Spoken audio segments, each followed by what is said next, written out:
em mim. Entrego meu viver por amor a ti, meu rei. Meus sonhos sendo a ti, os meus direitos dou.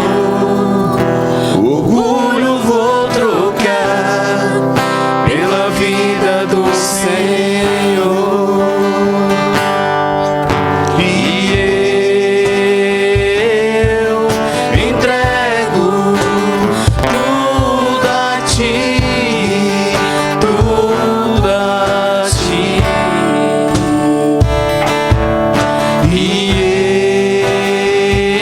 eu entrego tudo a ti, tudo a ti.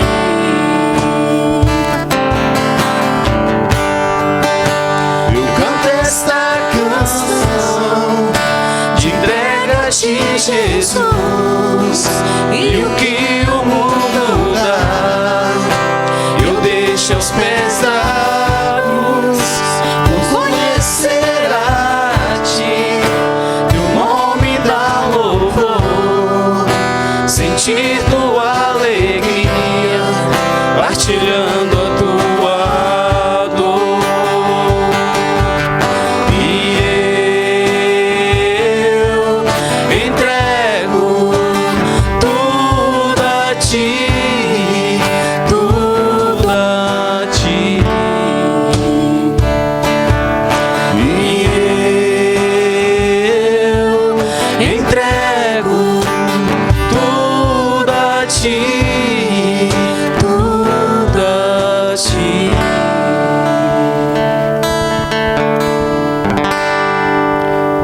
Senhor Deus e Pai, nós te oramos, nós te agradecemos, Senhor Deus, por esse dia maravilhoso que o Senhor nos concedeu. Que Deus abençoe cada um de nós, Senhor Deus, aqui nessa noite. Que Deus abençoe teu servo. Em nome de Jesus, Deus, eu quero agradecer pelos dízimos e ofertas que aqui foi depositado. Que Deus abençoe cada um. Em nome de Jesus, nós te oramos. Amém. Vamos então abrir as nossas Bíblias. Quero convidar os irmãos a abrir as suas Bíblias em Jeremias. Jeremias capítulo 29. Nós vamos ficar de pé em reverência à palavra de Deus. Aqueles que for encontrando. Jeremias 29.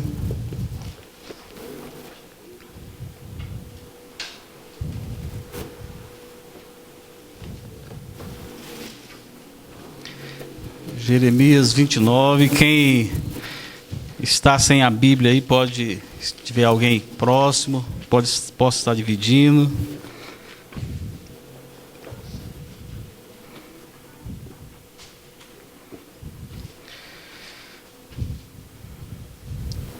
Os irmãos continuam orando pela minha vida, pelo seminário.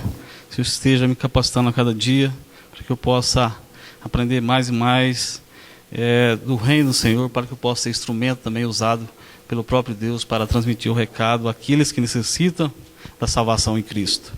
Jeremias 29, do 4 ao 14. Todos encontraram? Amém? Misericórdia.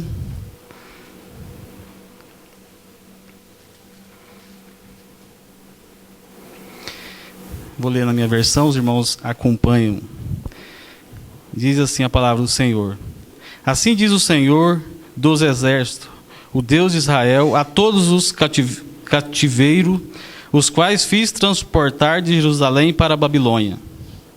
Edificai casas e habitai-as, e plantai jardins e comei os seus frutos. Tomai mulheres e gerai filhos, e tomai mulheres para vossos filhos e dai vossas filhas a maridos, para que tenha filhos e filhas. Multiplicai-vos ali, e não vos diminuais. Procurai a paz da cidade, para onde vos fiz transportar em cativeiro. Orai por ela ao Senhor, porque na sua paz vós tereis paz. Porque assim diz o Senhor dos exércitos, o Deus de Israel: não vos engane com os vossos profetas que estão no meio de vós, nem os vossos adivinhos, nem deis ouvido aos vossos sonhos que sonhais, porque eles vos profetiza falsamente em meu nome. Não o enviei, diz o Senhor. Porque assim diz o Senhor, certamente que passados 70 anos em Babilônia, vos visitarei e cumprirei sobre vós a minha boa palavra, tornando trazer-vos a este lugar. Porque eu bem sei o pensamento que tenho a vosso respeito, diz o Senhor, pensamento de paz e não de mal, para vos dar, a fim de que espereis. Então me invocareis e ireis e orareis a mim, e eu vos ouvirei, e buscar-me-eis e me achareis, quando buscar de todo o vosso coração. E serei achado de vós, diz o Senhor, e farei voltar aos vossos cativos, e congregar-vos-ei de todas as nações, e de todos os lugares para onde vos lancei, diz o Senhor, e tornarei trazer-vos ao lugar de onde vos transportei. Amém. Baixemos nossas cabeças, vamos orar. Amado Deus, eterno Pai, mais uma vez nós estamos diante do Senhor. Queremos colocar, Senhor, as nossas vidas, Senhor. Que o Senhor venha falar conosco nesta noite. Falar a cada coração, ó Pai, aquilo que o Senhor quer completar, ó Pai, na vida de cada um. Usa a mim, ó Pai, como instrumento, ó Deus. Unicamente, ó Pai, para que eu possa ser o porta-voz da Tua palavra. Pai amado, eu te agradeço, ó Pai, por essa oportunidade. Em nome de Jesus, fala conosco, que é a oração que eu faço neste momento, com perdão dos nossos pecados. Amém. Poderia sentar, meus queridos.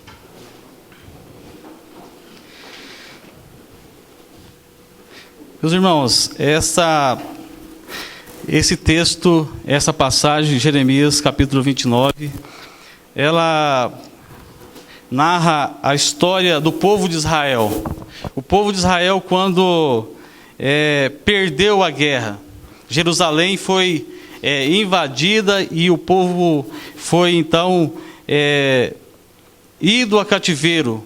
O povo, Jerusalém foi destruída e então o rei da Babilônia então levou esse povo para a sua terra, e esse povo então eles foram como escravo. Perdeu a guerra, então perdeu todo o direito.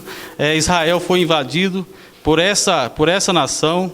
Então esse povo ele estava como escravo na Babilônia, povo de Deus, mas por um motivo a qual Deus então viu a necessidade desse povo, a dificuldade que eles estavam tendo no seu relacionamento com Deus. Então Deus permitiu que eles passassem por essa situação, e esse povo foi levado a cativeiro, e eles estavam ali na Babilônia, em acampamentos, reclamando da vida. Montaram seus acampamentos e começaram então a não fazer nada. Estava ali como escravo, mas não estava fazendo nada, não sabia o que ia acontecer com o seu futuro, não sabia qual era, o que aconteceria no dia seguinte. Então, esta carta foi Deus que então falou a Jeremias, e Jeremias escreve essa carta e manda para o povo de Israel que estava na Babilônia. Então, um tema interessante hoje talvez seria: Deus tem um futuro melhor para você. Deus tem um propósito em tudo debaixo da terra. Então Jeremias escreve essa carta para este povo. E a carta então começa narrando, falando o que o povo deveria fazer. E o primeiro ponto então que Jeremias destaca, enfatiza para aquele povo, que eles então não dessem ouvido aos falsos profetas. Está no versículo 8 e 9 que acabamos de ler. Jeremias então destaca, pontua para eles com grande ênfase: não dê ouvido aos falsos profetas.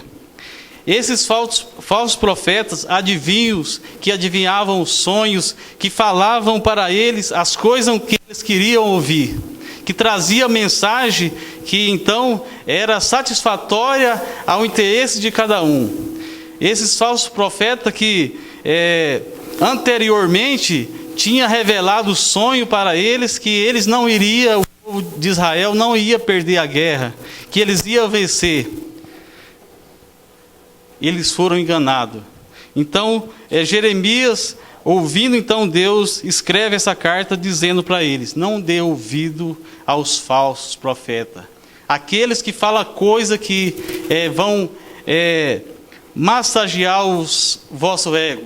Vão trazer palavras que vai satisfazer a sua vontade.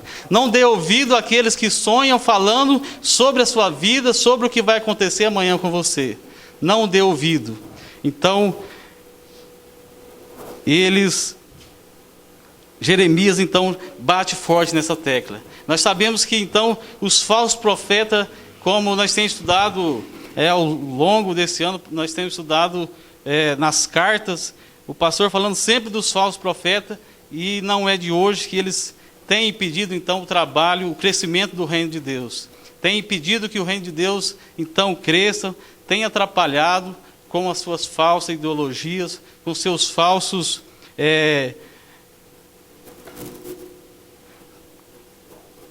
as suas falsas verdades sobre Deus. Então, aqui no versículo 8 e 9, Deus fala que esse não foi eu que vos envieis. Esses que adivinham sonhos, que profetizam essas pessoas, esses profetas, não foi eu que enviei. Então Jeremias já destaca esse ponto muito importante. É preciso ouvir o que Deus tem a falar verdadeiramente. Dê ouvido a Deus. Dê ouvido àquilo que Deus tem a falar na sua vida. Talvez o que Deus tem a revelar para você não é agradável aos meus ouvidos. O que Deus tem para falar para mim e para você não vai, talvez, trazer alegria no meu rosto, não vai me dar paz. Mas o que Deus tem para mim e para você é o melhor. O que Deus tem para mim e para você é o melhor para o nosso futuro. E aquele povo então estava lastimando, aquele povo estava reclamando. Eu perdi minha casa, eu perdi o meu templo, eu não tenho onde morar, não sei para onde vou, o que vai acontecer com a minha vida? E muitas vezes nós nos encontramos dessa forma. Qual será o nosso futuro? Muitas vezes, mesmo nós sabendo que existe um Deus, muitas vezes nós ficamos questionando sobre o nosso futuro. Para onde vamos? O que vai acontecer amanhã?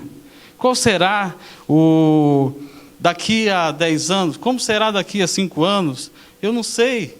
Muitas vezes nós questionamos isso. Será que a minha vida vai correr tudo bem? Nada vai impedir? Aquele povo então estava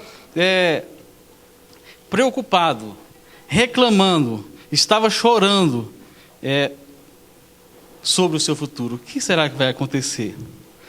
Aí aqui no versículo 5 diz: então Deus, através da carta do profeta Isaías: edificai casa e habitai, plantai jardim e comei dos seus frutos. Deus então está falando para aquele povo não ficar parado, se movimentar, levantar, plantar jardim, fazer casa, não parar no tempo, não ficar parado no tempo. Deus então está orientando aquele povo a prosseguir a sua vida normal, mesmo estando em terra que não era a terra deles, estando ali sobre a escravidão, sobre o domínio de um rei que não era o rei deles, né? E ali estava todo o povo de Israel, tanto a rainha como o rei, todos os sábios de Israel, estavam todos então presos em cativeiro. Então Deus fala para eles edificar, continuar a vida deles, trabalhar, não parar, não deixar o povo então, o número de pessoas regredir, casar e dar em casamento, plantar a lavoura, plantar o jardim, comer daquilo que eles plantar. muitas vezes nós ficamos parados, ficamos apavorados com o nosso futuro, ficamos um pouco preocupados, ficamos estagnados, não sabemos qual decisão tomar. Mas o Senhor, então, como Ele fez com aquele povo, como Ele orientou aquele povo a prosseguir, mesmo que nós sabemos que nós estamos vivendo num mundo difícil, a situação daquele povo não era diferente da nossa, talvez em circunstâncias diferentes, mas eles estavam passando por um momento muito difícil. Então Deus manda eles continuar, manda eles trabalhar, manda eles plantar, colher, e a vida seguir normal. E pior de tudo, Ele pede para que esse povo seja um agente de paz. Que é muito interessante, meus irmãos, que imagina você numa terra onde você foi levado a ser escravo, ser dominado por um rei que não um rei estranho, um povo estranho, e você chega naquele lugar, e Deus então pede para você que você trabalhe, e que você ore por aquele povo que é seu inimigo, que você ore por ele, ore por aquela cidade, ore pelos administradores daquela cidade, porque se aquela cidade estiver em paz, você também vai estar em paz. E muitas vezes nós não temos feito isso em nossas vidas, nós temos reclamado das administrações, nós temos reclamado dos nossos governantes, e nós, como cristãos, temos passado em branco, não temos orado, talvez, pelos nossos governantes. Porque nós somos a geração eleita. Nós somos o povo escolhido de Deus para anunciar as boas novas daquele que nos tirou das trevas para a sua maravilhosa luz. Então é nossa obrigação. E Deus está falando aqui que quando nós oramos e quando nós pedirmos a Ele para que haja paz na nossa cidade, se há paz na cidade, então nós vamos viver em paz. Então, está em nossas mãos. E Deus, então, está incentivando esse povo a prosseguir na sua vida normal. Orar pelos seus inimigos. Nós sabemos que não é fácil, né? Interceder pelos nossos inimigos.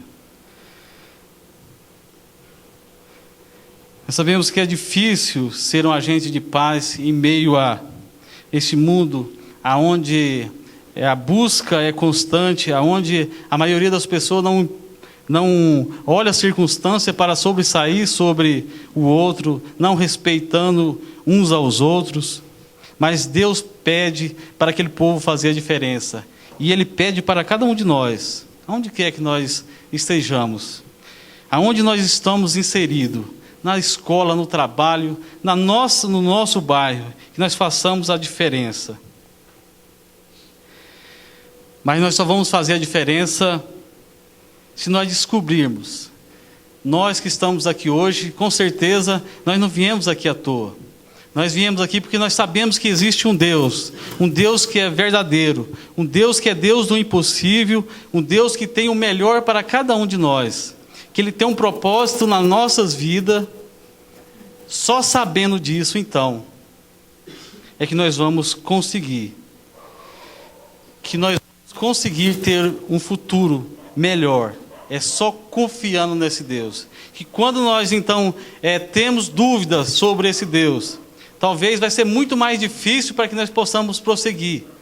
Mas quando nós descobrirmos, quando nós temos a convicção que Deus é Deus, Deus existe, Deus é verdadeiro, então aí vai ficar mais fácil.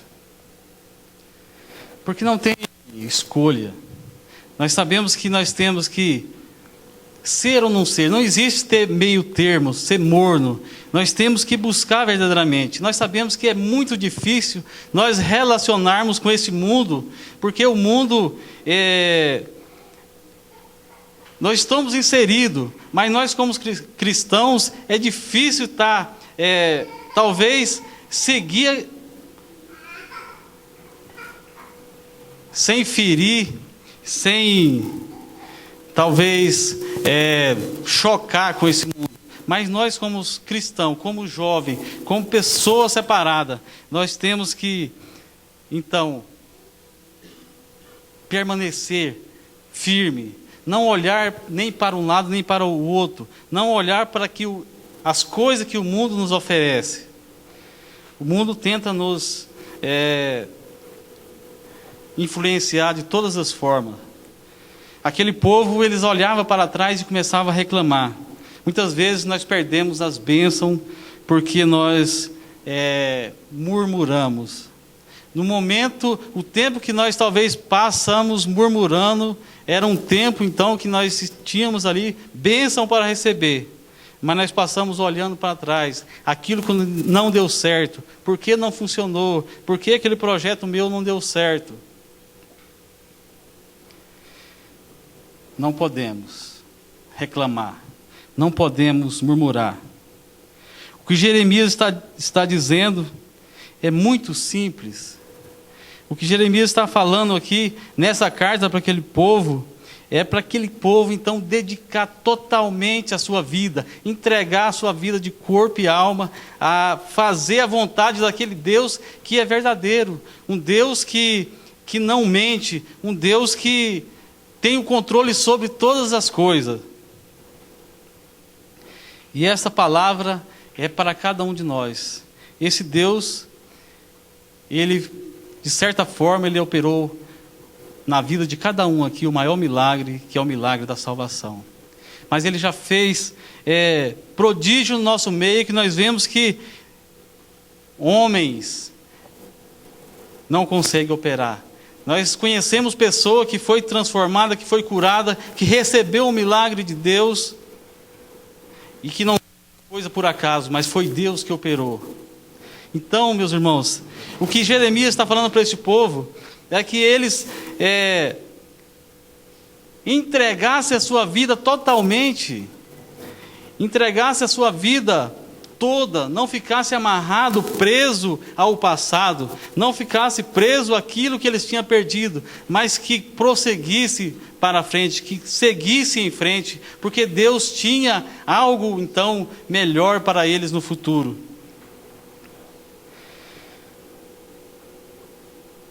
Deus opera nas grandes e nas pequenas coisas.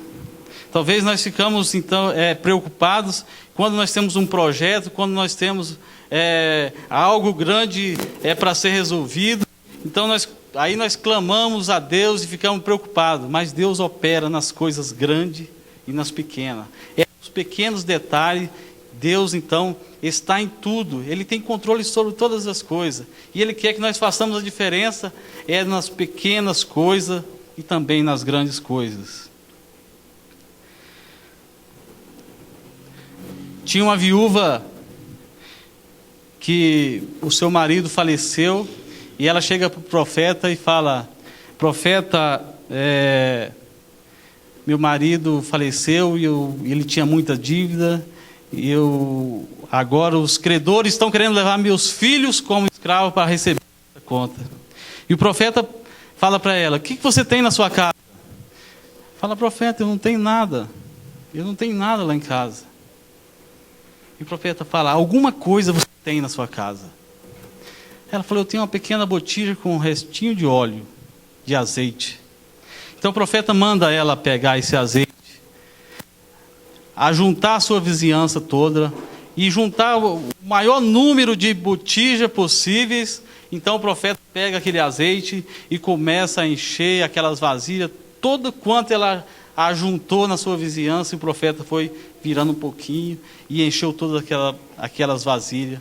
E ele falou então para ela: agora vai à cidade, vende, paga as suas contas e cria os seus filhos. O que nós aprendemos com isso, meus irmãos? Muitas vezes nós ficamos querendo as grandes coisas para a nossa vida, mas é nas pequenas coisas que Deus talvez quer operar um grande milagre na sua vida. É nas pequenas coisas que Deus quer então mostrar o poder dele, o poder que Ele quer fazer na sua vida, de transformar a sua vida através da pequena coisa que você tem. Talvez a gente fique pensando: eu estou com um problema grande, eu quero então alcançar algo grandioso, e a gente só começa a pensar nisso. Mas talvez naquela pequena coisa que nós temos lá na nossa casa é que Deus quer operar. E essa pequena coisa pode ser uma ação, uma atitude, um sonho, um projeto. Talvez é nisso que Deus quer operar. Uma coisa talvez que está esquecida, mas Deus quer te engrandecer através daquilo que você não está dando importância. Mas para que nós possamos alcançar e entender o que Deus quer fazer em nossa vida, nós temos que entregar a nossa vida verdadeiramente, de corpo e alma, entregar confiando no Senhor que Ele vai resolver, que Ele vai operar no meio da nossa vida. Temos que ter fé, não ter fé parcial, ter fé total, crer, porque o Senhor está pronto a nos atender. Nós não recebemos porque nós pedimos mal, nós não recebemos mais porque nós pedimos sem fé.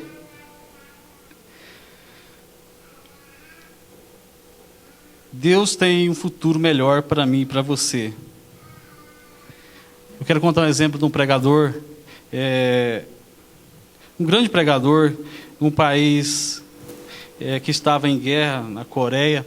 Ele então estava contando, eu estava assistindo esse testemunho dele, ele falando que começou a pregar o Evangelho e pregava de casa em casa, e hoje o ministério dele é um ministério muito grande, pregando de casa em casa, e um dia ele deparou num bairro pobre, e então ele pregando para uma mulher, mãe de 4 filhos, e aquela mulher falou para ele então falando do amor de Cristo, que se ela aceitasse Jesus Cristo, ela ia ter uma vida eterna, que a vida dela estaria garantida se ela então aceitasse Jesus como Salvador. Se ela não aceitasse, então a vida dela estava condenada ao inferno. E aquela mulher vira para ele e diz que, você acha que eu tenho medo do inferno? Eu não tenho medo do inferno, porque a vida que eu vivo hoje, ela é um inferno. O meu país está em guerra, eu não tenho condições de dar alimento para os meus filhos. Num dia de frio como está hoje, eu não tenho como agasalhar nenhum. Nós abraçamos os 5 aqui, ficamos batendo o queixo aqui, não temos como então proteger do frio. Que Deus é esse? Que Deus é esse Deus seu? O inferno não me causa medo nenhum. Então, esse pastor volta para casa desesperadamente e fala, chega na sua casa e ora ao Senhor, Senhor, quem eu sou que não dei conta de dar uma resposta para aquela mulher? O Senhor quer isso mesmo da minha vida? É isso que o Senhor quer de mim? Então o Senhor traz paz no coração daquele homem e fala, servo meu, eu te chamei para fazer a diferença. Talvez, meus irmãos, Deus nos coloca em circunstância para que nós possamos então avaliar o que está acontecendo à nossa volta. Deus nos coloca em situações adversas para que nós possamos perceber o que está acontecendo à nossa volta. E se você está aqui hoje, se você preferir estar aqui hoje, estar aqui nessa noite, é porque Deus tem um propósito especial na sua vida. E Ele quer fazer uma diferença, Ele quer fazer a diferença na sociedade através da sua vida, através da minha vida e da sua vida. Então aquele homem sentiu paz. Ele entendeu que ele era chamado. Então ele continuou pregando o Evangelho. E é isso que Deus quer de cada um de nós. Que onde quer que nós estejamos, nós possamos fazer a diferença. Porque quando nós formos testemunhar da nossa vida, que nós possamos manter firme. Muitas vezes nós escondemos atrás. Muitas vezes nós convivemos em alguns lugares. É comum talvez acontecer que você vive tanto tempo em algum lugar que você pergunta, fulano é crente, fulano... Isso é muito triste. Nós temos que nós temos que fazer a diferença como cristão. Nós temos que confiar nesse Deus. Nós temos que pegar de unhas e dentes, como diz o ditado, porque vale a pena. Quando nós buscarmos de todo o nosso coração, Ele vai nos honrar. Ele vai nos dar a vitória. E muitas vezes nós paramos nas nossas limitações, nós paramos nos nossos limites, nos nossos medos, nós ficamos com medo talvez de falar de Cristo para aquelas pessoas que talvez nós achamos que é uma pessoa muito fechada, que é uma pessoa muito brava, mas não é isso que Deus quer de nós. Ele quer que nós anuncie esse Cristo. Anuncia para essa nação que não encontrou ainda Cristo como Salvador, que nós somos uma geração eleita, sacerdócio real, que tem uma morada eterna garantida por Cristo Jesus através da sua morte na cruz. É tão interessante, meus irmãos, que eu fico... Como Deus, Ele é bom para nós. Como Deus, Ele, mesmo nas nossas falhas, mesmo nas nossas imperfeições, Deus, Ele age em nosso favor. Esse tratamento do Felipe era um tratamento assim, que causava preocupações para nós. Trazia uma certa preocupação porque uma cirurgia bem delicada no olho, aquilo estava causando medo, assim, a gente mantinha firme para trazer medo para ele, mas tinha a preocupação dele, e vem assim, aquela dúvida se faz ou não faz. Então nós oramos, a igreja estava orando já há muito tempo, e nós então, quando a médica falou, nós temos que fazer, que é a hora de fazer agora, então vamos fazer. Então, meus irmãos, a gente, aquele medo de ser humano. E 2 dias antes da cirurgia, na segunda-feira, a enfermeira liga para dar as recomendações sobre a cirurgia. Na terça-feira eu vou ligar novamente para dar mais instruções sobre a cirurgia. Então aquilo trazia uma apreensão no coração, sabe? Aquele medo de ter alguma coisa de errado. E aí vai para a cirurgia, fomos para a cirurgia, chegou na quarta-feira, então entrou para o centro cirúrgico. E aí, de repente, já tinha acabado a cirurgia, e acabou a cirurgia, o médico falou, já pode ir para casa. Aí a gente, sabe, você fica parado assim, pensando, mas será que acabou mesmo? Aquilo, algo, meus irmãos, que não é normal. Algo que parece que ele foi ali só e o médico tirou um cisco no olho dele. Mas isso é Deus. Depois a gente para pensar e agradecer a Deus. Aquilo que a gente estava fazendo, aquele alarme todo, aquela preocupação toda, claro que tinha preocupação sim, a cirurgia delicada. Mas foi uma coisa tão rápida, assim, uma coisa que aconteceu simplesmente. Mas eu sei, no Deus que eu tenho crido. Eu sei que a igreja esteve orando. Eu sei que a igreja estava orando. Eu sei que Deus é que estava trazendo então a paz ali naquele momento. Vale a pena. Nós somos falhos, mas vale a pena servir esse Deus. Porque é algo que é inexplicável. Só quem passa por situações da qual eu passei, a gente sabe que Deus, Ele age em nosso favor e age com a perfeição que nós ficamos até pasmo em não entender o agir desse Deus maravilhoso. Então, aqui no versículo 12 a 14 diz assim, eu quero ler aqui na versão: naqueles dias vocês clamarão a mim, e eu ouvirei e responderei às suas orações. Vocês me procurarão e me encontrarão quando me procurar de todo o coração. A verdade diz... todo o coração. É verdade, diz o Senhor, vocês me encontrarão e eu deixarei ser encontrado por vocês. Diz o Senhor, vou mudar o rumo das suas vidas. Reunirei todos vocês espalhados por entre todos os povos do mundo. Eu trarei de volta a terra onde te deportei, diz o Senhor. Então nessa carta, Jeremias estava falando para o povo que Deus tinha um propósito para a vida deles, que ele não ia ficar todo o tempo ali, que no tempo certo Deus ia trazer eles de volta para as suas terras, para a sua terra natal. Era 70 anos que estava pela frente. Nós queremos que as coisas aconteçam agora, né? Aqui e agora. Quando nós temos que fazer um investimento a médio e longo prazo, muitas vezes nós queremos que as coisas aconteçam agora. Jeremias estava falando, Deus está falando para aquele povo, para eles permanecer firme, confiar, porque Ele tinha o melhor para eles. Como nós sabemos que teve, no vencer dos 70 anos, o povo então voltou para Jerusalém. Está registrado lá em Neemias e em Esdras, quando então o povo retorna. Deus então faz com que eles voltassem para a sua terra e recomeçassem as suas vidas ali. Era um período longo. Deus tem o melhor. Muitas vezes nós queremos que a coisa aconteça agora, acontece o mais rápido possível, do jeito que nós planejamos em nossa cabeça. Mas Deus conhece todas as coisas, sabe de todas as coisas. Ele sabe o tempo e o melhor momento para que as coisas aconteçam em nossa vida. A pergunta é: será que existe alguma coisa impossível para Deus? Será que existe? A Bíblia diz que não existe.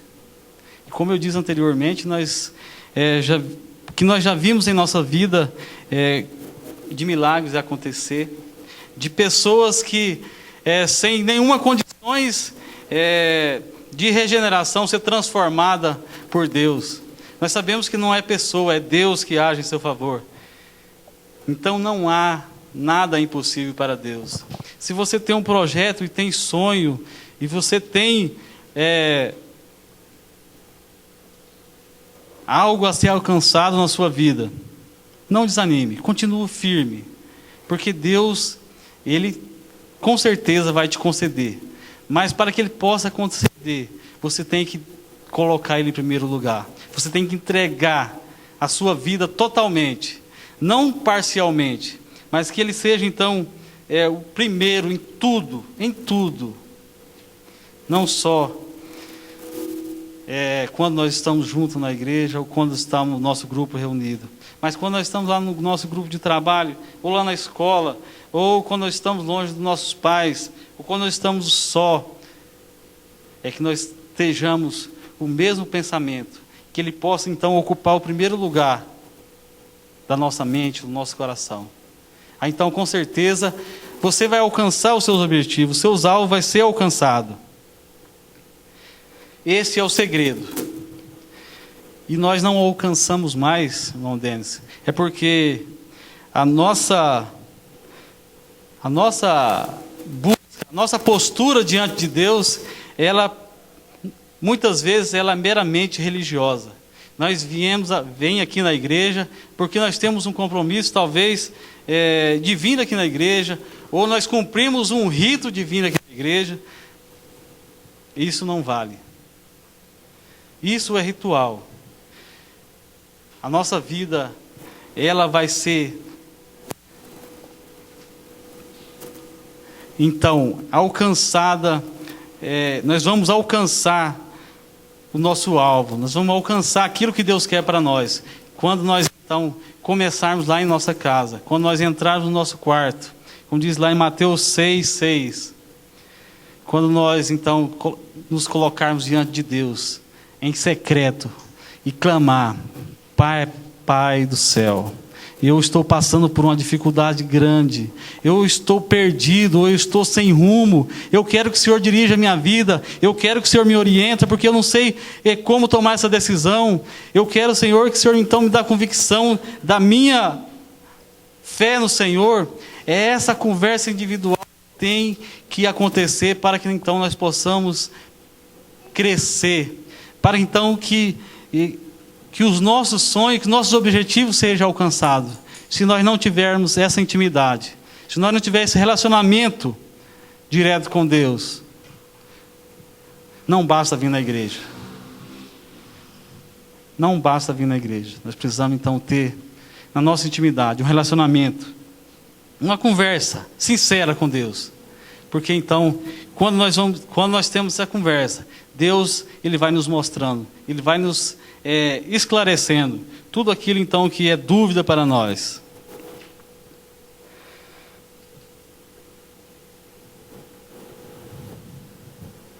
Deus opera em qualquer circunstância da nossa vida, grande ou pequena. Ele opera no meio, Ele quer ser o Deus dos menores detalhes, Ele quer ser o Deus das grandes decisões que nós vamos tomar. Ele quer estar então na frente de tudo isso. Quando então nós colocamos Ele em primeiro lugar, com certeza as outras coisas nos serão acrescentadas. Eu quero lembrar aqui rapidamente de uns jovens de jovens que estavam nessa situação aqui de escravo ali na Babilônia. Daniel, grande homem de Deus, que era uma geração que não preferiu aceitar o domínio do rei, mas que ele chegou ali como escravo. Um homem temente a Deus, um jovem temente a Deus, que resolveu fazer a diferença. Falou ele: vou fazer a diferença aqui no meio desse povo. Não vou desonrar o meu Deus. Eu vou então mostrar quem é o Deus verdadeiro. O que esse Deus pode fazer. Então ele começou a trabalhar lá no palácio do rei, do governo. E ele começou então a profetizar, a revelar sonhos. E ele cresceu e se tornou ministro daquele reino. Seus amigos Sadraque, Mesaque e Abednego, jovens de uma geração que não dobrou, que não curvou diante de outro Deus, que preferiu honrar o Deus que é o mesmo Deus que nós servimos hoje. O jovem que não temeu o inferno, não temeu o fogo. O rei então, quando propôs a que eles adorassem a estátua deles, ele falou: não, eu não vou adorar. Então ele falou: eu vou jogar você lá na fornalha de fogo, vou aquecer 7 vezes mais e vou lançar vocês lá. E eles então falaram: eu vou. E nós sabemos bem o que aconteceu. Quando o rei pensou que estava tudo acabado, ele olha lá, não tinha só 3, mas tinha 4. Então o rei, em desespero, ele chama esses homens para fora, e a Bíblia diz que nem cheiro de fumaça tinha, a roupa dele estava intacta. Essa era uma geração que preferiu adorar a Deus. E eu e você hoje somos uma geração que estamos aqui neste mundo, que estamos aqui no bairro Popular para fazer a diferença. E essa diferença não é uma diferença que vai acontecer de hoje para amanhã. Essa diferença é uma busca de intimidade. É um relacionamento que acontece dia a dia na intimidade com Deus. Vale a pena. Vale a pena. Nós temos exemplo desses homens, desses jovens, que preferiu servir a Deus. Que não aceitou, não deu ouvido àquilo que então desagradava fazer a vontade de Deus. E não é difícil, meus irmãos, não é difícil servir a Deus. É simples, como Jeremias escreveu essa carta aqui, mostrando Deus, orientando aquele povo, que então eles continuassem a sua vida, que eles trabalhassem, que a vida continuasse normal, e eles então servissem a Deus, amassem os seus inimigos, orassem pela sua cidade, então que a vida continuaria normal. Nós sabemos que o inimigo tenta nos derrubar de todas as formas. Ele tenta então colocar tropeço no nosso caminho. Mas quando Deus está conosco, Ele vai estar sempre à frente. E vai estar então limpando o caminho para que nós possamos passar. E nós devemos entender também que como aquela mulher que não tinha como pagar na sua conta, mas ela tinha ali um restinho de azeite, e o profeta então fez o milagre.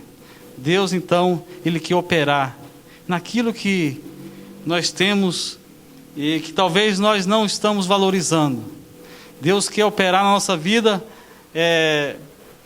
talvez seja por meio daquilo que nós nunca imaginamos. Talvez seja uma demonstração de amor, respeito pelo próximo, um amor de pai, um amor de filho, uma dedicação. Talvez é um detalhe simples que Deus quer começar. E Ele quer transformar, do pouco. Ele quer transformar, começar um pouquinho. E Ele então vai fazer com que a nossa vida seja transformada. Qual é o futuro que Deus tem para você? Qual é o melhor futuro que você acha que você tem? É um futuro do jeito que você acha que é melhor? Ou é um futuro do jeito que Deus quer que nós, então, façamos? E nós podemos fazer um futuro bem melhor para nós, quando nós colocarmos Deus em primeiro lugar. E Ele está pronto, Ele está à disposição, mas Ele tem que ser o primeiro. Ele tem que ser o primeiro. O mundo, em nenhuma circunstância, em nenhuma das suas propostas pode nos ferir, pode nos chamar a atenção. Mas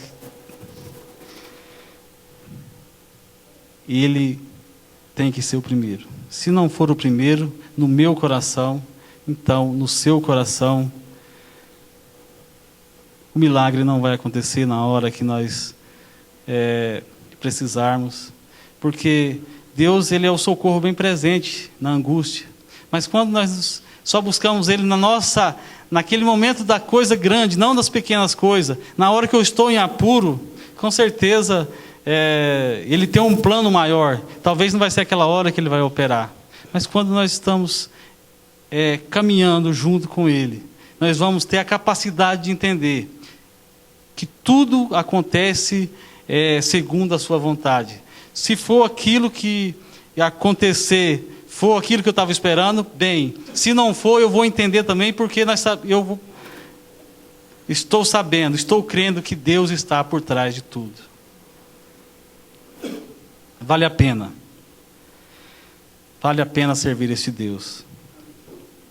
Vamos baixar nossas cabeças. Vamos orar ao Senhor.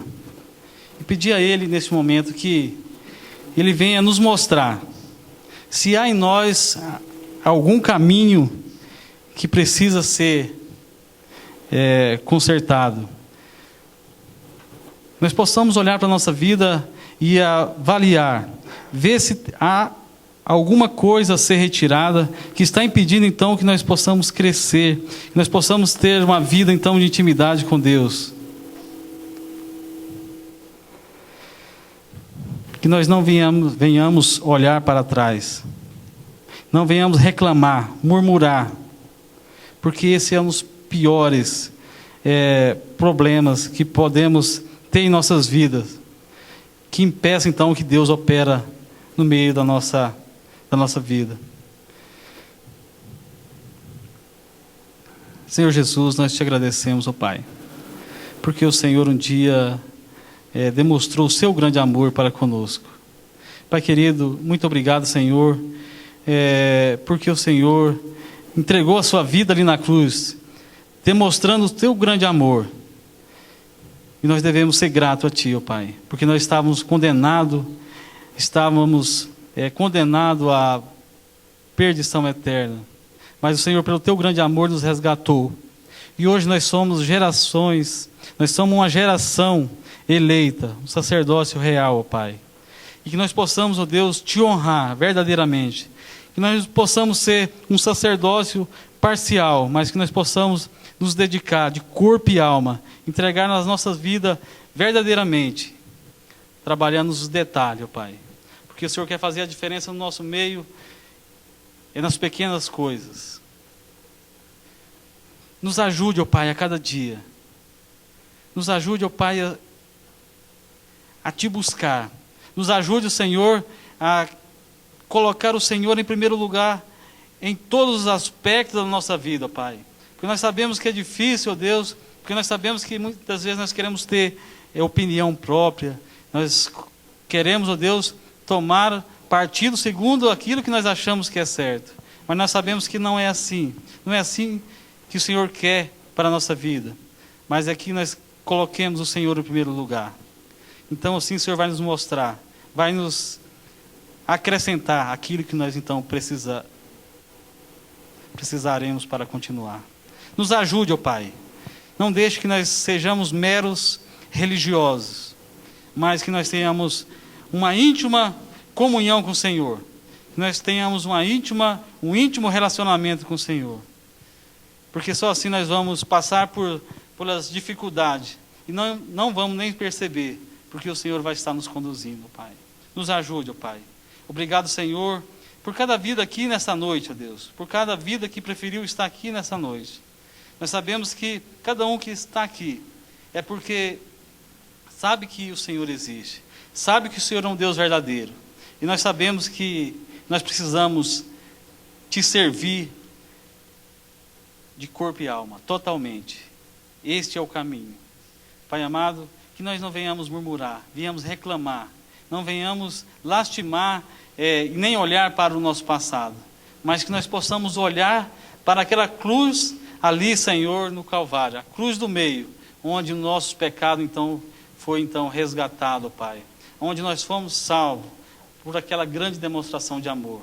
Continuemos, ó Deus, olhando para o alvo, que é Jesus, que Ele possa ser o exemplo para as nossas vidas. Nos ajude, ó Pai, a entender a Tua vontade.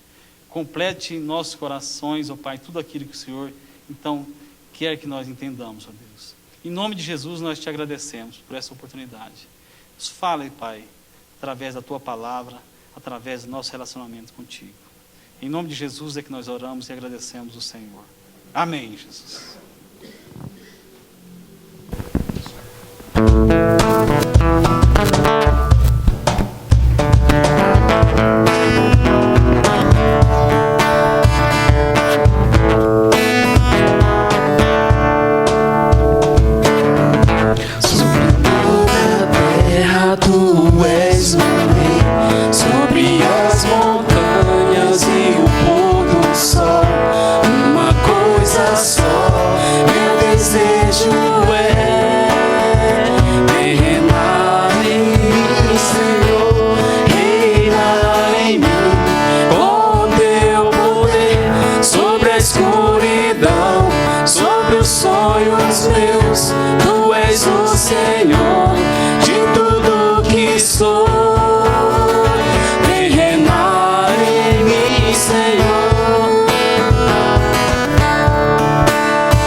Senhor, de tudo que sou, vem reinar em mim, Senhor, vem reinar em mim, Senhor, vem reinar em mim, Senhor.